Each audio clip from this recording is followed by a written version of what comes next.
Ada dua jenis pembangunan infrastruktur. Pertama adalah infrastruktur statis, dan yang kedua adalah infrastruktur dinamis.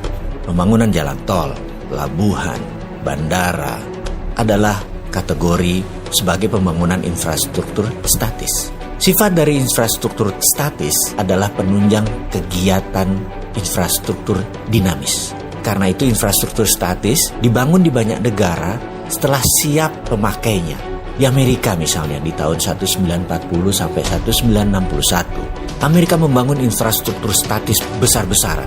Tujuan utamanya adalah menyediakan pemanfaatan untuk industri otomotif Amerika. Mereka membangun jalan lebih dari 25.000 km, 9 dari timur ke barat, 11 dari utara ke selatan, dan terus dibangun akar-akar jalan tersebut. Apa yang terjadi adalah industri otomotif mereka tumbuh di atas 15% per tahunnya. Sisi lain negara Cina membangun infrastruktur statis di awal tahun 90-an hingga tahun 2010. Hanya sisi timur negara tersebut yang dibangun, kemudian baru ke arah tengah.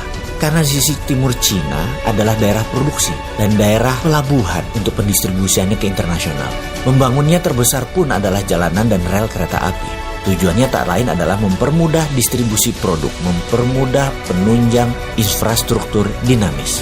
Jadi infrastruktur dinamis adalah sektor industri.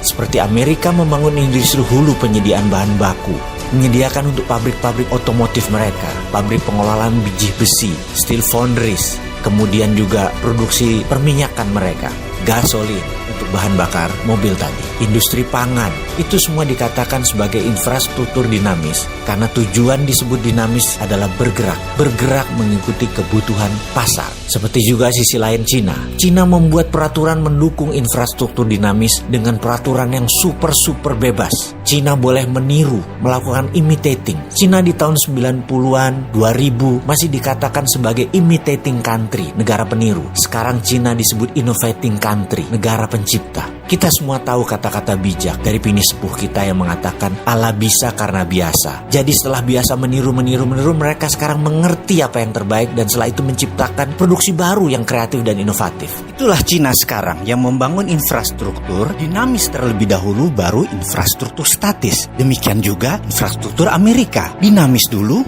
baru yang statis. Kalau di Indonesia